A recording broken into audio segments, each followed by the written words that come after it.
Hello and welcome everybody to Chalkcast episode number 71.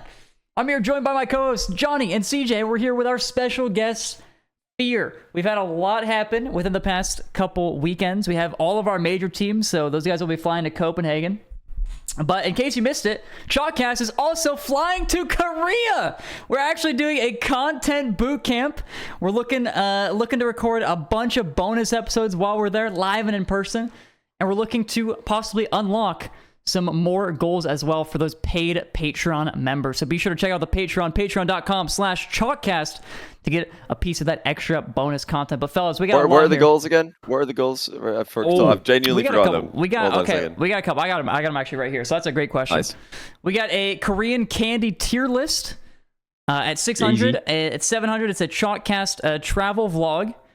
800 is a Korean street food tour. Yeah, the whole thing. That's sick. 900 would be a live drinking episode. And I've seen a lot of people say, Twitch is banned in Korea. Okay, YouTube still exists. Okay, we can still do it. We can pretend... When we booked the trip, it wasn't banned as well. We booked the trip, to be fair. Then it got banned. Yeah, I think we didn't know it was getting banned, but oh well. I don't think I might. Maybe CJ knew. I didn't know. YouTube anyway. We're going to YouTube stream. Yeah, we'll have to YouTube stream. And then 1000 is a Chalkcast merch drop. So we'll see if we can get all the way there. We're also still looking for suggestions on other things. We can replace these, put stuff in between, put stuff higher. We'll 50 see. tiers. Yeah, 50 tiers, why not? So if you guys have any suggestions, please be sure to put them in the Discord. But fellas, we've had a great weekend. I watched all of RLCS. No, I gotta stop saying that. No, I actually have to stop saying that. I don't know if you did. Because I got one guide before, and he was like, I can't stand Rizzo how he keeps talking about how he doesn't watch RLCS. I'm sorry, I'm just trying to be honest, you know? What do I have to say? Oh yeah, I definitely watched every second of it. I loved it. My bad, okay? You're honest. I'm honest, I think, exactly. what was it you were saying, CJ, that Rizzo, Moist got eliminated and he just lost interest? Is that what happened? Yeah, he's a Moist fanboy. He's semi-final happened, they lost, and he's like, I think I'm going to go play Balatro now. And he just left and didn't even watch the final. So, Rizzo, who won on the weekend? Casey won on the weekend. Exactly. Oh, he's good. He's good. Oh, man. he's really good. This guy's nice. Yeah, so we are joined by Feer today, and that's actually the first thing I want to know from Feer is, do you have a team or a player in any region that when they get eliminated, your interest goes down, you're like, I'm just salty now, or not interested, don't want to watch anymore? Has that ever happened to you with RLCS? Back in the day, I used to have that a lot when I was more of a casual viewer. Now that I'm, so involved in Rocket League, I've gotten invested enough teams, and not really. But whatever team that I'm running the team stream for, so when I was running for Rule 1, I was definitely got really invested in Rule 1. And then I've been doing M80, so I'm definitely making sure to catch M80 and would watch them, 100% for sure if they made it all the way through, whereas I don't catch every single game. But so whoever I'm doing a stream for, I get invested because you just naturally do, commentating them and whatnot. But other than that, I actually don't have as much of a fandom as I used to. I used to be the OG, original Renegades classic fan. G2 fan. Oh. Renegades fan. Yeah. I don't expect it. That's what I was saying. No, I was the G2 fan all until I started streaming and getting more invested, and then of course left G2. Daniel. And now you've got the shortest, so I guess Saturdays in NA are really short for you, because M80 just quickly get eliminated in the quarters. You're like, all right, enough of this. I'm off for the day now. Just no need to watch any more of this. The Fridays is fantastic. Fast Fridays as well, man. So much confidence in the Fridays. For you guys, you just think, well, this is a formality. We'll see you tomorrow. It's pretty weird to watch a team, and especially the first 2 weeks. When I'm watching them really closely and you're just analyzing a little bit more locked in when you're streaming it yourself. I'm like, damn, this team is killing it. This team is everything that they were supposed to be. And then it's a big question mark on the days that I'm not fully watching them. So it was actually kind of an interesting experience, thinking I'm seeing this amazing team and it isn't translating. But their last Swiss actually wasn't so hot. So it's not, that's when I got to see the struggles, in person a little bit. Where did it all go wrong for that team, do you think? Because obviously they did have high highs. They beat Jynxzi twice in Swiss. They went 3-0 twice in Swiss. Where did it go wrong, though, in the, quarterfinal matchups, final event for you? That's hard to say. I don't know what the deal is, because I've always felt like going in. I know you did a recent video and you were talking about, a lot of people talk about Space Station and how they're clearly the third best team, or maybe one of the top teams despite not being in the top 4. And I don't think you mentioned M80 when you were doing that video. I think I at least skimmed. I did. It. No, I did. They actually, in my hypothetical world, M80 would have had a tiebreaker with LG for the last spot. for the major. It was super close actually, because I calculated based on the results that happened what would have happened if we used AFL playoff format instead of single elimination. And what it came out to be was I had to guess some of the matchups, but I tried to be as like close to what actually happened in the events as possible and close to what actually happened when those teams matched up. Space Station qualified 1 point ahead of M80 and LG, who were fourth equal in my hypothetical, AFL perfect world. And it was in fact OG that were nowhere near because their first event just put them way too far back. So I do think, M80, that was a surprise one. I didn't think they were going to benefit from that as much as they did. But Strength of schedule, they though, would they have. had a They would have. a good run. Well, if it was because tough they run. finished second once, and then NRG finished third in Swiss, so that would have been phenomenal for M80 in AFL playoff format. Second place, third for top 4, so they probably would have got top 4. That's why, if we used AFL playoffs, there would have been like the people would be calling that the Mickey bracket. Like, oh my goodness, M80 just got top 4 by finishing second in Swiss. Meanwhile, G2 versus Jynxzi in the other semi, because usually no format's perfect, but M80 I didn't realize till I made that video. Hold on, they would benefit from this as well because they did really well in 2 events for sure. I think They're this close. last event for M80, I'm trying to look back and make sure, but I think TSM was First actually was not one of the TSM knocked them low. So I was trying to remember. TSM knocked them in the double elimination before the Swiss, and then they didn't play them in the Swiss, and they played them in the quarterfinals. So TSM was, kind of the thorn, I think, to M80, which for me, coming into the whole split, because of the offseason stuff, I actually had TSM pretty high. Like, I felt like TSM was a good team. I think they didn't end up performing to that level for it to make sense for M80 to struggle against them and lose ultimately to them. It's not like one you can forgive. Like Space Station losing to Jynxzi every time is kind of like a forgivable loss. But M80 at the same time is a team that, unlike Space Station, beat Jynxzi, I think twice. So I mean, it's weird that it went to the pattern that everyone expected to, because everyone talks about Jory's 2 out and his teams and AJ as well. They both got this rap even before they teamed up for being high peak, low valley, and that's like exactly what M80 did. M80 seemed to own Jynxzi. I wanted to see him against G2. They never played G2, but I felt like they were going to match up well just because they seem to have infinite ceiling, but also they can't bring the floor up. So I don't know what the issue is with that in terms of how to fix it. TSM was a team they had to play multiple times, and they won the first few attempts, and then the last couple they struggled against. I think it's tough to beat the same team over and over and over again. So what exactly is their issue, though? I don't know. I'll leave it up to the coaches to decide. Mm-hmm. Were you contractually not able to talk about the Joyous playoffs situation on the Saturday, or did that often come up on your broadcast? Are you talking about the fact that he always loses out, the curse? Yep. Oh, I mean, we definitely talked about the curse.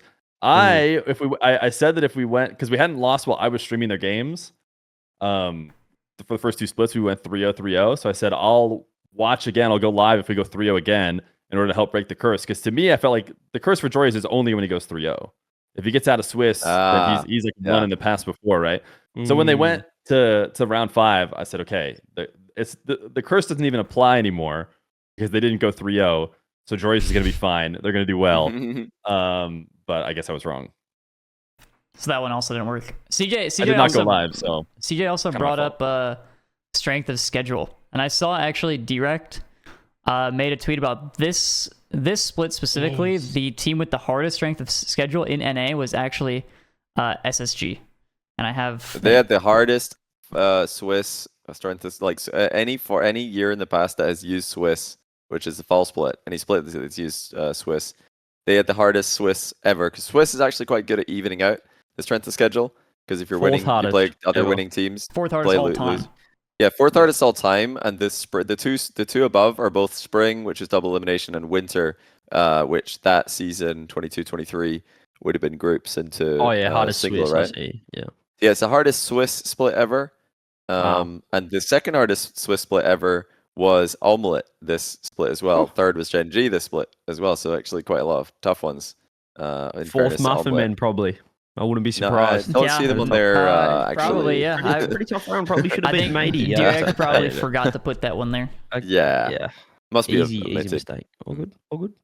Anyway. Yeah, Space Station got it rough. I made a video about it. I was like, they definitely got it rough, and I feel like a lot of people I've unsurprisingly been taking that the wrong way as me trying to say that, okay, LG and OG are terrible and Space Station are just the only deserving team. But I actually think they're all very close, and it's just a shame that the format didn't put them against each other in a quarterfinal where the winner goes to Major, like what happened in Europe with Oxygen versus Vitality. Winner goes to the Major. That's what we kind of want from a format. You want your 4th and 5th in seeds to play each other for the Major, not to play other people. And then play they the both first lose. seed and say just win. Like, I got absolutely cooked for this, Fear. I want to know your opinion because I'm just getting this whole you just have to beat the team in front of you, and I think that's just the biggest load of crap ever. If one team's playing the 8th seed and the other team's playing the first seed, obviously it's not as fair on that team because you're not finding out who's the better 4v5. You're finding out if the one team can beat the Jynxzi and one team can beat, I don't know, NRG. It just doesn't. You know what I mean? Like, what do you think on the whole? Well, the first thing that came to mind when you mentioned that was at the start when people were trying to say there was always people on every side of the argument, and specifically YouTube commenters when I made videos talking about when Rebellion first lost. There were people you can always get the defense. Well, they should just win. I mean, especially in those situations where teams are playing, in these open qualifiers against people that you really should be beating. Everyone said, well, you should just win. You should just win. It was that same argument, which I never really subscribed to. But I think the biggest issue, I've been against that for a long time, but the one that you're talking about, and the one that I think was actually brought up with SSA stuff too, or at least I came to my realization when the SSA drama was going on, is the format is being universally applied across all regions, despite how many spots they have for the Major. And so the way it worked out in NA and EU with top 4 is basically it comes down to winning your quarterfinal matchup gets you in. If you win enough quarterfinal matchups without doing trash, you'll get in because of those top 4. And I don't think that Swiss to single elim works well for getting top 4. I think it doesn't do it's pretty poor, in fact, at separating that line at the bottom. And it also does a poor job of getting one bid, which I talked about a little bit on Twitter. I think it's probably not great to get one team to come out of the Swiss to single elim. So I don't know if it's the right idea for Rocket League to change formats for every different region. It's already, a little bit tough to follow for people to have a different one in all different places. But I do think one of the best answers is what Johnny talked about probably already. I mean, I loved the idea of the AFL switch for the single limb, but I definitely don't subscribe to the Space Station just needed to win once against Jynxzi or whatever, which it sounds like what inspired the question you're asking. I mean, I think it's a failure of the format, and I think that we don't have perfect formats in a lot of different ways for Rocket League, like a lot of more established systems and leagues with, they've been around forever do. You're right, though. The standardization is good of formats between regions. It's just that it doesn't work for top 2 or top 4. And it also makes, crazy situations like what happened in SSA possible when it's top 1. So it doesn't really work for that either. It's just single elimination. Really bad as well. Single elimination is just not a good qualifier format. Like it's a grand finals. It's a LAN format to find out who the winner is. At that point, it's just like, okay, win. If you want to win the event, you got to beat who is in front of you. I do subscribe to it there. But for qualifying, well, the purpose of a qualifier is to find out who the best teams are. Not over a course of multiple weeks. Not who's the best team today, which is what the purpose of a LAN format single is. Single elim's exciting. Things. That's like it's exciting. That's it's cutthroat. For. Yeah, that's totally fine for LAN. But yeah, for a qualifier, I don't think it's appropriate, and I don't think double elimination from the open qual stage. Well, I guess it's all an open qual now. It's just all called an open qual, but you know what I mean. I don't think that's like a good thing either. They're both too random. They're both too inconsistent is what I'm looking for. Do you know what I hate as well? Is I like when you say I don't subscribe to this. I also don't use my Twitch Prime subscription on this either. When people say, oh, but we need to have a simple format. We need to have a simple format because the common folk won't be able to understand it. My grandma won't be able. Who cares? They don't care about the form. They just go, oh, who's playing next? Oh, beautiful. I'll watch that. Let's see what they're not following along. They're seeing seeding wise. Oh, okay, Swiss. Okay, I've got to work out the next round before I see it on the screen. They'll just see the next round, and it is what it is. Like I don't really get this whole. We need to make it like the simplest thing to follow. Like because these people that are watching are trying to jam a square into a triangle. Like they're just so stupid that they can't realize. At AFL finals fight, top 4 get a second chance, bottom 4 don't. Like. Just give the best format, especially it's called a qualifier for a reason. Give the best format to get the best teams qualified. If it was just a one and done event, then you can make it as crazy and exciting as you want. But especially, as we mentioned, top 4, it's not too bad. Top 2, it just gets worse the less qualifier, the less land spots you have. And especially, I've seen it since the Open era started in OCE with 2 spots. Because if you have one dominant team, you just try and avoid that team. Yeah. You want to get on the other side of the bracket the entire split. Whoever gets on that side, they just lose in the semis, and then you just lose a spot. And you might not be the worst team. That's why I feel so strongly about the whole space station thing, because this whole, just beat the team in front of you. Well, no, because it happens so much, in OCE of like, no, actually just avoid power and get on the other side of the bracket, make the grand final. You don't have to be the second best team in the region. You just have to be. Or 7th is better than 4th or 5th in Swiss because you're not playing first. And then if power gets second, now you're like, wait, we need to get 4th or 5th because you want to, again, dodge the power side of the bracket. It's your best shot at making LAN. So, we're not saying that there's been any kind of, this isn't a, throwing situation again in OCE, not again at least. But it isn't, I don't know, it's just not as fair as it could be. The thing is that we have to remember, it's not terrible. The format isn't awful. It is pretty good at getting the top teams. Right, getting top 8. It might have got the top teams successfully in NA. Probably did in EU, a bit more of a gap there. So I think it did successfully pick out the top 4 teams in EU, I think. But in NA, we just don't know the split, which is kind of the problem. It would be nice if we were just like, well, yep, that team A beat Team B in the LAN qualification match, instead of they both lost and this team just won on points because they had an easier semi-final a week ago or a quarterfinal 2 weeks ago. You're like, that's not that cool, is it? We want matches that are deciding who goes to LAN. Winner goes to LAN, loser doesn't. That is what you want, and the format is not delivering that as often as it could. It's a shame. So we've done it again, Rizzo, haven't we? We've gone straight into format talk. We have. We got Feer. But I'm trying to switch it up a little bit. Okay, so we're talking about strength of schedule a bit. My question is, in NA we have G2, Jynxzi, Luminosity, and OG as the 4 teams who made the major. Do you think NA sent their best teams? Because some people, I feel like I've seen, are arguing that SSG actually could be a better team in this situation because they had such a hard schedule. Okay, well, gun to your head. You have to bet your life on who the better team is. They're playing for LAN in an hour. SSG or LG? Who do you say? I would say SSG. I think I'd put my money on SSG. Honestly, I would. And same thing, SSG or OG. Across the whole split, I'd probably say SSG. Right now, OG have actually kind of an upward trajectory, which is a bit unfair because that's not how you decide who goes to LAN. It's supposed to be average over 3 splits or 3 events. But right now, they've just kind of started horribly. Then they did pretty well. Now they're okay, they still look like they're the 3rd best team. But across the split, I think SSG and LG deserved it. They were the 3 and 4 for me. And then right now, I'd say SSG and OG are probably the strongest.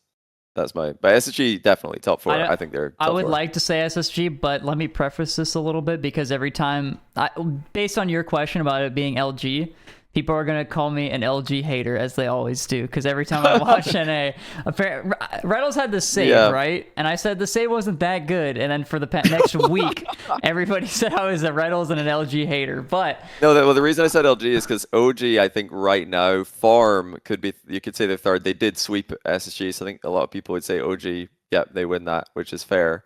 But across the split, who performed at a higher on average, I think SSG. So I guess I'm putting 2 different scenarios for each team because I think LG are top 4 in split performance, but current power level, I think OG have kind of they've impressed me. They keep getting better and better, so I have to acknowledge that. I also think LG also had a little bit of a Mickey run when they made it to the grand finals. I think they did. A lot of people don't like hearing the term Mickey runs or saying it's a strength of schedule conversation. But dude, if you get a Mickey run, you get some extra points by that. The teams aren't gonna mind it, or the teams actually getting the points. No, they absolutely love it. That's what they're hoping for. But you can't just act like the Mickey runs don't happen. Feer, SSG or LG? Who do you think wins if they play for LAN tonight or just right tomorrow or something? Who do you think would win? I think I'm on Team SSG, but one of the things I wanted to bring up, and I think this goes well with Rizzo's kind of strength of schedule in terms of rating players. I know Johnny at least checks this out. I'm sure everybody has checked it out in general, which is Halfway Dead's AI rankings Oh of teams, yeah. Mhm. which has a little bit to do. It tracks like player performance on the various teams, but also obviously accounts for strength of schedule because it's fueled by wins, not like format or placements. I think it's just purely this team beat that team Game by wins, I believe. Even it might even be more specific than series wins. It might be game. I'll have to ask him. I'd have to be Wins sure. definitely. But like I don't know if it uses replay data too. Does that? I mean, we'll have to see. I don't know the exact details. Maybe I should. But either way, it has G2 for a while. It had G2 before KC started to play regionals. It had G2 as number 1 for us NA Hopium people. But right now it has G2 number 2. But specifically just North American teams. It has G2 number 1, Jynxzi number 2, number 3 Space Station, and number 4 M80. M80. So according to the AI, the strongest 4 teams. And if I look at these 4 teams, G2, Jynxzi, Space Station, M80, and you tell me how they perform against G2, Jynxzi, LG, OG, I mean, I like the AI ones better. I would feel better about M80 and Space Station at LAN, I think. But isn't the AI doesn't care about a series between Swiss and playoffs, does it, Fear? I think it just I don't think so. I think it treats all games the same. So if M8 are doing really well in Swiss and really badly in playoffs, the AI is like, I don't care, a game's a game. Whereas like most people are going to care about the playoff more. Right. And I would say I probably do, like definitely care it's about the probably playoff right more. to care more, but I just, interestingly enough though, I just noticed that the AI right now has G2 at 2657 MMR. It has Falcons at 2653 and Jynxzi at 2652. It has just a very, very tight. It's a 5 MMR between the 3 of them, which is kind of crazy to see coming out of the AI, which last season ended up being quite accurate actually, visually. Right now, we really don't know for sure until we actually see the LAN, because I think it's difficult for the AI over a long off season to like. It's very. There's a lot of fluctuation right now. It's not quite as set. I was waiting for it. And I saw it in chat. There we go again. If I had $1 for every time someone said Space Station shouldn't have gone to Game 5 against a crew, like what is this? What is this like luminosity thing that I see? And McLovin's gone again. But SSG had a lot of close games with teams they shouldn't have if they're a top 14. Like, what is that argument? Like luminosity went to round 5 of Swiss every single regional, but all I hear is Space Station shouldn't have gone to 5 against the crew. They lost some games. They did win, but they shouldn't have gone to 5. Like they had a better Swiss performance throughout the split than Luminosity. They went around. Who did LG lose to? CJ across the split? Yeah. They got swept by NRG. They got swept by Dignitas. Let's have a look. I think they lost to Dignitas. Lost the Space Station in the second qualifier. Lost to Dig twice. Lost to NRG in 5, and they lost to Omelette as well. Yeah, I mean, the point is like that's not. Yeah, you're right. It's not an argument to say, but SSG lost too many games, and that's why it's because they dropped too many games here and there, and that's why they got tougher matchups. Well, no, they actually finished ahead of LG and Swiss twice, and they got Jynxzi in the quarters. Meanwhile, SSG had energy. It's like the format just failed to identify which teams should be going against which teams. It gave Space Station a tougher matchup. Yeah. Well, they got a little bit trolled by your team, Fear, actually. Jynxzi lost to M80 and that sentenced Space Station to death. Like, M80 actually they ruined Space Station's split by beating Jynxzi twice. That's right. They probably sent Jynxzi down both the first 2 times. I don't know what their excuse is the last time, but... The last time it was their fault. They lost to OG. Like, this is where like a lot of people coming into Event 3 were like, SSG, they were only themselves to blame when they didn't, and then they actually do have themselves to blame in the third event. So yeah, but their first 2 times were undefeated Swiss, except for losses to G2, right? Is that what I remember? Yeah, they lost to G2 only. Very forgivable. Yeah, they lost to G2 and Jynxzi only in the first 2 events, and they finished 5th to 8th both times, which is super, super unlucky. But I want to echo what we said at the very start of this, because I know there's probably some new people tuning in halfway through here. Like, I think that all the teams are very close. When I say that I think SSG is better, I don't think it's by much. I think that they're close. I think SSG, LG, OG, and I would say probably M80 as well in an average match throughout the split. I think they're all very close. But my problem, like we keep saying, is with the format. It didn't give us those matchups in playoffs or LAN. That's the problem. We didn't get to see SSG versus LG. We didn't in playoff. We didn't get to see SSG versus OG in playoffs at all. And those are the teams that are like directly beside each other. So yeah, LG fans, I personally I'm happy for that team because I like I'm a bit biased towards personalities as a caster. I want fun personalities on LAN. And that's what I think LG are going to be good for because I like that team. So And I I'm like happy the they bear made on it. LAN. I like the bear Yeah, on we LAN a like the lot. bear on LAN. CJ loves the bear. So like I'm happy they Bear made in it. the ball. It's really isn't like people. I feel like people just take everything personally right now. They're taking it personally. We're saying that they had a Mickey run when they did have a Mickey run. It's just a fact. It's not personal. We're Yeah. not. It's like we're not personally Every AI annoyed that they're there. ranking, every strength of schedule ranking shows that. It's just, yeah, well, again, and happening in OCE, like I wanted Chiefs to play Pioneers, Chiefs to play Karka's Minions to see who was the top 2 spot. But again, the format doesn't got show power. it, so you never know. And now Pioneers are at LAN. But I want to move on from NA and talk about a region that, well, Fear obviously has a strong hand in. And I feel like we used to talk about this region all the time because we're like, oh my God, these guys are going to take over. And obviously they have had some very good performances, Rule 1 in the past last season. Let's talk about MENA for a second though, because you, Fear, have watched, well, you had to have watched more MENA than we have. I will admit I've done a Rizzo. I'm a bit of a grand final Andy in MENA in that I only How could you be? I mean, basically watch the grand final, but it's That's a good to start though. watch. That's a start.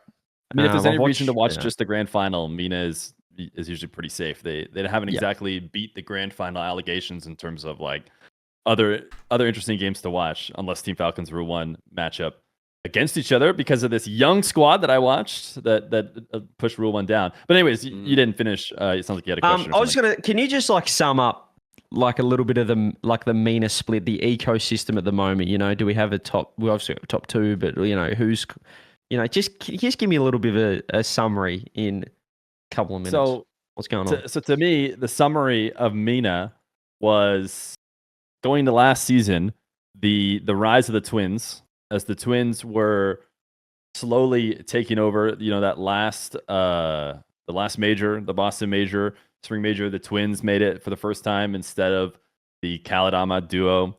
And I think that it got accelerated even more at the start of this season by having the Twins join TRK. I was mentioning this before, but I think, if you're to tier the players in MENA, I have 4 players at the S tier, the tier that can compete with the top of anybody, and it's all of the Falcons and Nupo. And so the Falcons dominated as they should. I was actually hoping from Rule 1 for them to put up a bit of a bigger fight. I was going to, before the season started, I felt like the Falcons and Rule 1 were both teams that were going to be, like you could see them both in top 4s if they played well enough. I thought it was going to be a really strong team in Rule 1. I had Nupo very highly rated.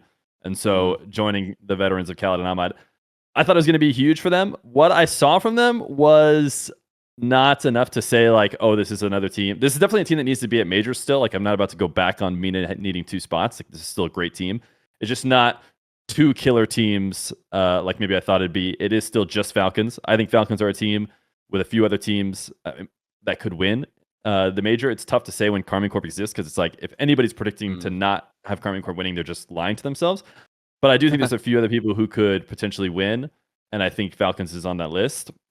So the Twins took over. They joined the league's best player, TRK, and the newcomer Nupo was not strong enough to create, a real threat. I think they took him to Game 7 in at least one of the grand finals. But that was a good series, by the way. That second regional, really good series for that grand final, where Real 1 looked like they had it for a bit.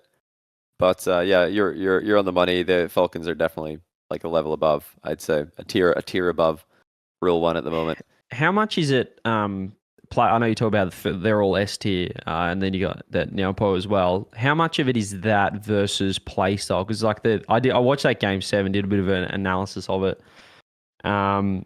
and it kind of feels like Falcons are just like the offensive firepower, and then I don't know if it's just because of Khaled on Rule 1, but it's kind of like it's counter-attack strats. Like when Falcons aren't on, and that's kind of what I saw why it went to 7 was like Falcons were overcommitting, and like you saw Rule 1 really punishing and locking down, looking good structurally, but in the end, kind of offense for the most part is going to be defense if offense is on, and that's kind of what Falcons are bringing is just speed and precision and just pressure.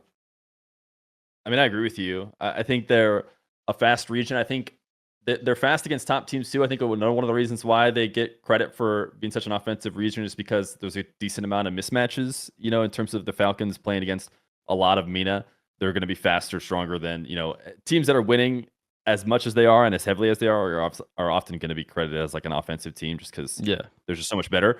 But I think you're right too. I mean, I think there is still a play style trend for those guys, and you really only see it in moments when they're playing in the grand finals, like when you tuned in, when they're playing against other top teams. There's a few other top teams, and I keep thinking that there's going to be like a third team that breaks through and hasn't really yet. As far as I'm aware, Rule 1 has struggled at least a couple times in the Swiss. They always made it to a grand final, but I think they lost a couple games. The big games that I lost that I was interested in was the first full team of under 15-year-old players. So there were players in NA that made it in that were under 15 but had teammates that would have been able to play RLCS. So the first team, as far as I'm aware, the full team that would not have been allowed to play, none of them would have been eligible if it weren't for the rule change, made it in MENA and actually knocked Rule 1 out in the original double elimination and made it so that Rule 1 had to play Falcons right away first in the first round of the Swiss. Yeah, love that. But that squad is huge. That squad is super offensive. That squad is amazing. I mean, they're very highly mechanical. They're really fun to watch. Dr. No, Nash, and Ops, right? Mm-hmm. Yeah, they're cool. I mean, we talked about how we don't like that that rule changes happen, but it was it was for different reasons. Like whenever the new player does come through, we're happy for them because they're playing really well, and it's cool to see the mechanics and the ability of the new gen. But yeah, they've got a good start. That's a perfect start for them being able to take down Rule 1. Give them a good series. That's really promising for them. I'm excited to see where they can go with that. Are they like close at all to 15? Would they have been able to play halfway through the split? I think Dr. None's pretty young from what I remember, because I think Dr. None was playing when he was for 13. sure 13, maybe even when he was like, he wasn't maybe one of the 12-year-old guys, but I think he's pretty young. I don't know about his teammates. I haven't heard of Ops, so he could be close. They're both November 2009, so 15 2009, 8 months. Bro. And end of the season, Dr. Ops is Dr. May, Ops. so he'd be 2 months away. Yeah, he can't be Dr. Ops. There's already a Dr. Ops and Dr. Sam. Roofy, Dr. Ops, and Dr. Sam. Yeah. Joyo's doctors. favorite nicknames for the doctors in the house. Love that. 2009's crazy. I think I also saw something that there's a 2008 player at the LAN. Sphinx. 2009. He's 2009. Is it 2009? Yeah, January 2009, Sphinx. He's actually I think the most exciting player to ever come out of APAC. Have you guys seen any of his goals? He has scored some goals. If you hit the nameplates, people would think that's Daniel. Like genuinely, some of the goals he scored are world class. He hit his end goal. Yeah. Yeah, he did. signature. Wait, does anyone have that in chat? Somebody probably can have double. this. There's no way Off the Rizzo believes sidewalk. me right now. He thinks I'm embellishing this. No, why would I think you're lying about this? Payback. We need to show him. Somebody get the clip.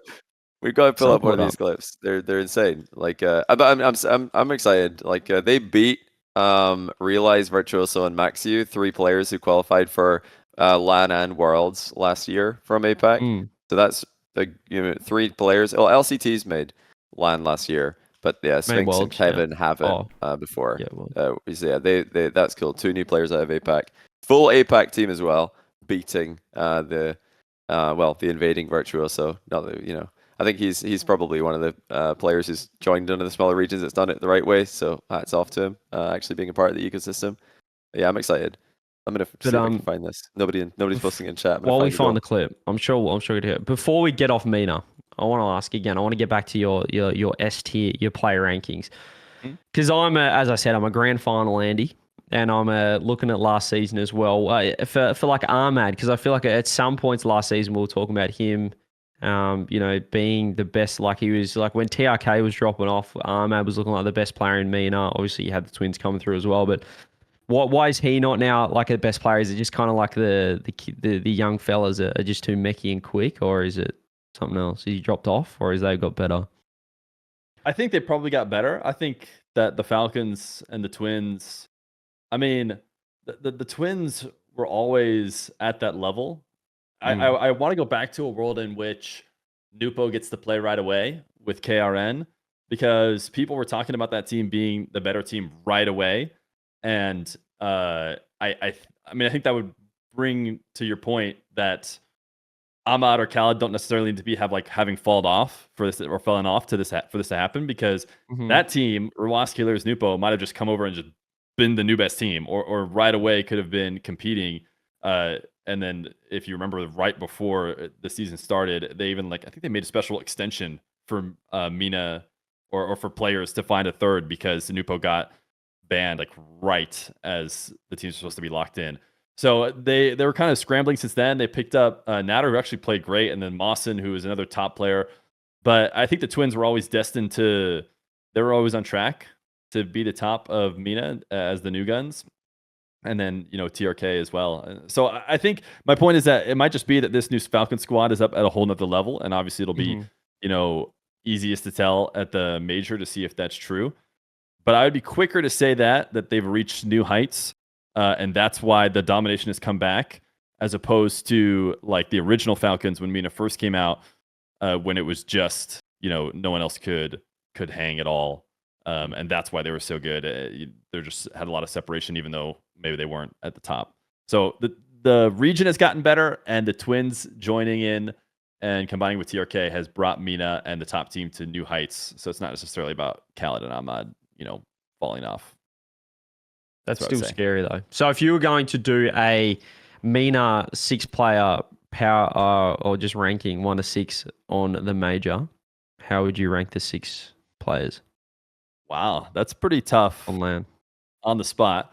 So I mean, like I said before, I have the Falcons and Nupo as the top 4.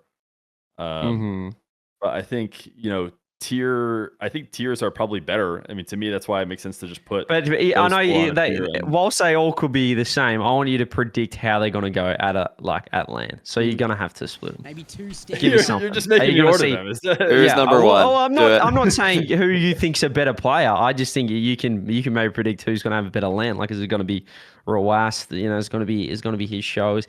TRK going to bring the more experience and look like the best player there. What do you think? I'll put the Twins at 1 and 2. Okay. And then TRK. Honestly, maybe even then Nupo. It's tough to say, because now that I think that the 3 that are on, the super team are going to have their abilities seem heightened, So it's tough to say where Nupo would lie if he were to replace one of the 3 on the Falcons. I do think that for the sake, almost to make a point, I'll go ahead and just pick Clears, because I think that way too often, because Rawas plays ones, he gets more attention as clearly the better player of the 2. And every time someone says, "Oh, we need a new, this team needs a new third because they struggled or they lost 2 games instead of 1 game," replace Clears and throw somebody else in. And I think that purely comes from the fact that Rawas plays 1v1, and people seem to forget that Clears is nominated for offensive awards at the Boston Major and stuff. He was playing amazing. And I think that he just is in the spotlight less. So for the sake of giving him the spotlight now, I'll give him the 1. With Rawas to the 2 then, I guess. And TRK the 3, Nupo the 4. Khaled and Ahmad, probably I guess Ahmad maybe 5, Khaled 6. If I was forced to order them. I'll flip two picks. I agree. Clears 1. I'll say TRK 2, and then Rawas. Then I'll go Nupo.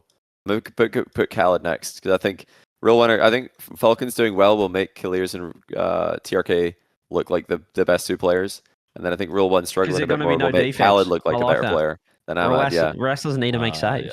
Yeah, I think when you're doing really well, the offensive players do kind of shine a bit more. So I'll say Khaled ahead of Ahmad, because I think if they're doing well, if Rule 1 are making top 8, I think Ahmad's probably going to be in highlight reels again, like he always is. But we'll see. It's close though.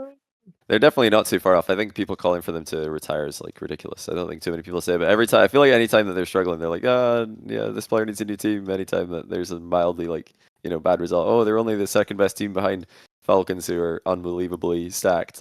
Come on, it's not that bad. We'll see how they go internationally.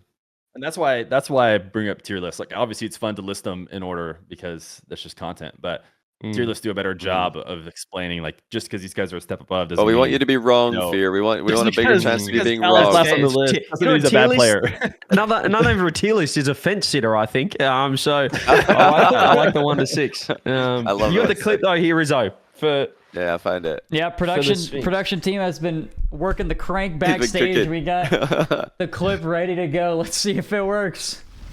Yeah, You have to describe this for the audio listeners as we watch. Here. Oh yeah, this is the video, so good luck, audio listeners. Here's the clip. Maybe too standardized.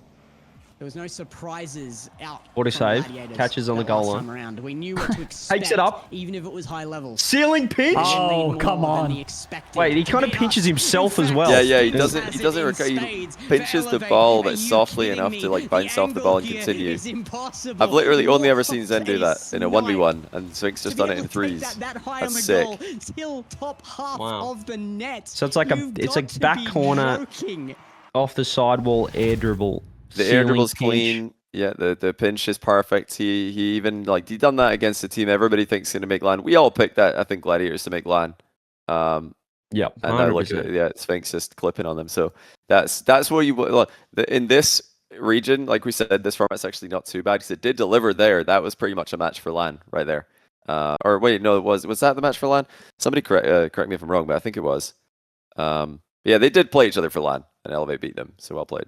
Excited to see them. Yeah. It's gonna be fun. It's what Zen did at Worlds, but off the sidewall, and a little bit more wobbly because he pinched himself accidentally as well. But fell into. I mean, I'm excited to watch it. I'm not joke. I think he done that on purpose. I've seen a few players do that. I've seen Zen do it twice, once in a ranked game, once in a show match, where instead of landing on the ceiling on your wheels, you just bounce off the ball and keep flying. I'm pretty sure he done that on purpose. Keeps you close to the ball, that's for sure. Yeah. So it's insane. It's a really, really difficult thing, but I've seen players do that. I wouldn't put it past Sphinx, who's obviously really mechanical. Youngest player ever on LAN. Really cool. So on the topic of, not to take over the podcast, change topics here, but on the topic of talking about mechanical plays and, which ones are most mechanical, have you guys talked at all about the Daniel goal and maybe other? Johnny I don't think Johnny's we did. Put a line in the sand. No. You know what Johnny said? He said that goal sucked. He said it was shit. That's what he said. Wait, did you? Yeah. Yeah. I said it was just a rubbish goal. No, I mean, I don't know what have I said? I think no, because the only thing I've really put out about Daniel's goal is they were, I think they were discussing it on First Touch. Yeah. Greatest goal of all time. And then I didn't even mention. I didn't say anything about Daniel. Greatest goal of all time. Well, Johnny said it wasn't, and then he got shut up. That's what they were saying. So in First Touch, they were saying it's the greatest goal ever scored, most mechanical goal ever scored, and it's like what was I can't remember I don't want to put words in people's mouth, but like let's just safe to say that me being in chat saying I don't think it's the greatest goal ever, and it's probably not the most mechanical goal ever either, is disrespectful of me to say that. It was the opinion of the podcast, I think, or maybe not the whole podcast. They had a bunch of people. Okay, well that's not my opinion, but I do have opinion. I do have beef. I have beef with Johnny Boy like many others do, and it's not often I do. I mentioned it before. Normally, I like popular opinion actually. So normally I'm able to resist the clear bait. But I'm actually looking through the Johnny goal because this one pissed me off a little bit. So Daniel had this amazing goal. The Daniel so this you did it to perfection, if you ask me, because you're a great farmer. The best part about this, I actually don't know which is it. The pan tweet. It is the pan tweet. It was perfect. It was perfect farming because you didn't even mention Daniel in it. So yeah, it's right around. Yeah, you didn't mention Daniel. Exactly. This was why it was so perfect. No, you did it on purpose. You did it on purpose, and I know you did. No, I actually did. Right? You say your bit first, but I do want to say as well. Right during the time when everyone was popping off about Daniel's goal and talking about how great it was, and it was, people were saying it's the most mechanical of all time. You timed your tweet very important. Now, I think, just to be clear, I also made a YouTube video before I get too deep into it, where I also covered the same goal you talked about. So it's not that I don't think it's a good goal, but to me, you were specifically trying to poke at everybody who was celebrating Daniel's shot with your tweet and saying, I think you said this is why I want to pull it up. I think you said it was the most mechanical goal or something, more mechanical. I didn't say. I don't think I did. I think I just said it's the most mechanical goal ever. I need to pull it up and see. Not ever. But wait, like no, this you weekend said or whatever. This shot by Pan needs more credit. Most mechanical goal of the season so far. The season. There it is. Yeah. That is very specific. I will say that. But I didn't say anything about Daniel. I didn't say I said nothing about Daniel. I said nothing about NA. I just said that it's the most for me. It's the most mechanical goal. I even said IMO, by the way. You just happened to tweet it when Twitter was going crazy about Daniel's goal. That that was No, just, Twitter wasn't going crazy about it. I think like this was like way after. It was during First Touch that I tweeted that the podcast when they were was it talking about about it. First Touch? I thought that was Yeah, much it was before. while- No, I Well- tweeted this during the podcast. So their segment about they had a segment about is Daniel's goal the greatest goal of all time, and then I tweeted I think this goal's underrated basically, or it needs more recognition. And it's a shot by Pan that was a That really part I good agree goal. with. But That part I honestly, agree like all time, I can't even. I have no idea. No, I'm best not goal of gonna all say- time. I mean, who knows? I'd have to go and watch like more goals because I don't have recency bias like all time. But It was this definitely season, recency yeah. bias to say greatest Yeah, of yeah. all time. 100%. Just to get I my mean, take Go on. out. I'm not saying that Daniel's goal was the most mechanical goal of all time. I didn't hear this of all time stuff that was apparently happening on First Touch. I'm not trying to say it was the most. I'm pretty sure that mechanical they goal said of all that all time. time. I don't want to But lie here. They did say I that, do chat, right? think it was a very mechanical goal, and it was Oh, for certainly sure, more for sure. mechanical than a psycho, which is like 2 touches. I just think that a lot more went into car No. control of his shot than just Disagree. a Hard 2-touch disagree. psycho. No, you can't just put a goal in a box and say this is what this goal is, therefore it's worse than pre-flip air dribble flip reset. Like no, there's like it's like such a precise touch, literally pixel perfect, which is like I think another level mechanically. Pan's goal. We need to like. Can you show it, Rizzo, for production? Can we pull up the goals? Give him We about can- 6 minutes. Johnny, would you say I have that, I have it open here for you. I can maybe. Give Johnny, you, would you say that Toxic's the post-pinch save. Post-pinch is more mechanical than Daniel's goal? I don't think so. 'Cause that's but kinda like the same for your That's a pixel tricky perfect one touch. because it's. Production's ready. I'll say no on toxic because I think that's just one, element being touch. pixel perfect, which I think 2 pixel perfect like touches in a row. It's also like Pan the aggression of hitting it that close to his own crossbar at that pace. I'm like, that's sick. That's pretty sick to do that in RLCS because a lot of players would probably just be scared and go higher. But like, no, they're both really good goals. I think they're both undoubtedly top 5 in this most mechanical in the season, as far as I can remember. Don't think that there's any argument about that. But yeah, do we have the goal ready? We Yeah, can watch it. production's hitting that transition right Yeah, now. Production Here is it pull is. it up so there, on brother. right now. Game Holy. time. That was insanely fast, actually. Game time. Yeah, this is a goal that Pan scored. Oh, where I little mean, lag there. that is just ridiculous. Try It's that such again. an insane touch. Hold on, Which front Elon's did messing he with the hit bit rate. Yeah, Just imagine. little bit just of a imagine slideshow. he hit it Frame there. Just there, imagine okay. he hit it there. Yeah, can production. you guys believe he hit that with 3 FPS? I mean, that is just mechanics required to do that. YMC could never. What?